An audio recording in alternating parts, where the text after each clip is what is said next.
I'm Dr. Lora Shahine. Welcome to my YouTube channel. Today, we're going to talk about tips for sex for baby making. There's so many misconceptions about when to have intercourse, how to have intercourse, how often. And today, I'm going to clarify those misconceptions and help you make a baby when you're ready. I'm Dr. Lora Shahine. I'm a reproductive endocrinologist who's been helping people build their families for over 15 years. I spent over a decade answering questions about optimizing your natural fertility, when to have intercourse, how to have intercourse, how often to have intercourse.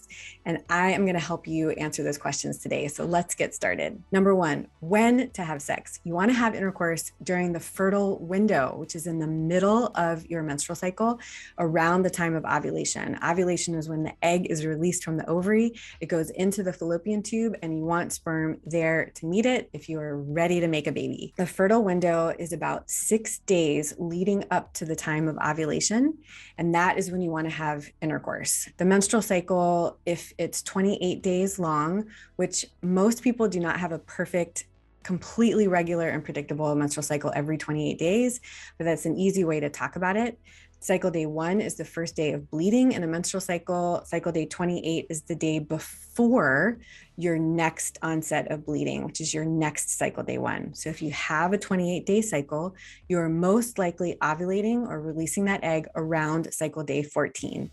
If you have a regular 30-day menstrual cycle, maybe it's around day 15 or 16. If you have a regular 25-day cycle, maybe it's a little earlier, around cycle day 10 or 11.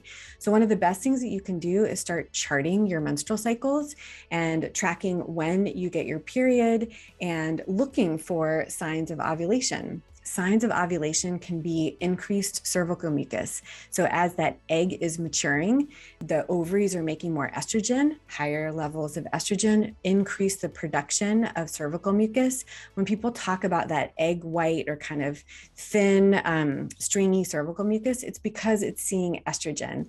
And the most estrogen and the most sort of like slippery kind of egg white consistency cervical mucus happens within the fertile window. So if you think you're ovulating around day 14, then you want to start having intercourse about 6 days earlier. So do the math, maybe around day like 9 or 10, and do it another time before day 14. There's so many misconceptions about timing intercourse. Other ways to know when you're ovulating, you can do ovulation predictor kits. They're not always perfect, and sometimes they're really frustrating, but what you're looking for is when the estrogen level gets really high, like when the egg is mature and about to release, then that estrogen from your ovary talks to your pituitary gland, and it releases something called luteinizing hormone, or LH. There's a peak of LH. That LH goes back and tells that mature follicle in the ovary, release that egg. So when you're doing ovulation predictor kits, you want to start it earlier than when you expect to see it be positive. So start checking and peeing on a stick about once a day around cycle day 9 or 10, and do it every day. You expect it to be negative. And then when it's positive, when you see that peak, that positive ovulation predictor kit, you're actually releasing the egg about 24 to 48 hours after that first positive ovulation predictor kit. So when you see that peak, that's a great time to have intercourse, and then maybe the next day too. Timing of intercourse, you're trying to figure out when you're ovulating and you want to have intercourse during that time. Something that's reassuring, and when you're worried about timing, is understanding a little bit more about physiology. After the egg is released and it's in the fallopian tube and waiting for the sperm, it is viable and able to be fertilized for about 12 to 24 hours. Sperm, after ejaculation, it can be in the reproductive tract and waiting to find an egg for about 2 to up to 5 days. And so knowing that there is some overlap in intercourse and when the egg and sperm can meet, that can hopefully decrease some of your worry about trying to find this perfect magic moment. You just want to try to have intercourse a few times around ovulation. Number 2, frequency of sex. Oh my gosh, there's so many misconceptions about this. There's some studies that say that if you have intercourse every single day, then you're going to have a higher chance of conceiving. There's others that say if you have intercourse every other day, that might be better. And so it can be really confusing if you're the patient. Frequent intercourse in the window of ovulation will improve the chances of sperm and egg meeting, but it's a balance. It can be very stressful, physically demanding. Intimacy can really be impacted between a couple if it's like very timed and calculated and feeling like you have to have intercourse like on the spot every single day. So just be mindful of that. And honestly, if you have intercourse 2 or 3 times in that fertile window in the middle of your cycle, kind of leading up to ovulation and around the time of ovulation, that is going to be the best way to time it.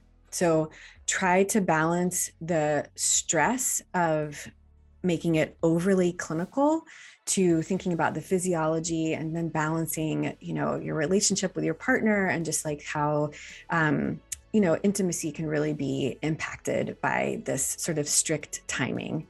So I hope that helps. A common misconception is that frequent intercourse will decrease sperm counts and decrease the chances of conceiving. And for most people creating sperm, this is actually not true. If you look at daily sperm counts in certain studies, they remain pretty consistent. There are some times where people have very low sperm counts, and daily or frequent intercourse might decrease the amount of sperm that's seen at the time of ovulation. But for most people, this is a true misconception, and frequency does not decrease the amount of sperm that's there. So when you're having intercourse, what about position? Is there a position for sex that makes it better for baby making? Short answer is no. Any position where there's ejaculation and getting sperm into the vagina, the sperm is in the cervical canal within seconds. It does not matter what position you have intercourse. There is no evidence that changing position increases your chances of conceiving. There's also no evidence that position of intercourse changes the sex of the embryo, or whether you have a boy or a girl. So position does not matter. What about lubricants with sex? Are they good? Are they bad? What about for baby making? Short answer is some lubricants are okay, and others are actually harmful for the function of sperm. So in studies, some store-bought water-based lubricants like KY or Astroglide have been shown to decrease the function and mobility of the sperm. Other things that have been tested that have been shown to slow down and sperm function and motility are saliva and olive oil. Other things that you can find like canola oil or mineral oil, these have been studied and they actually do not decrease the motility and function of the sperm. Some hydroxyethyl cellulose-based lubricants like Pre-Seed are sold in the drugstore, and they actually have been shown in studies to not slow down sperm.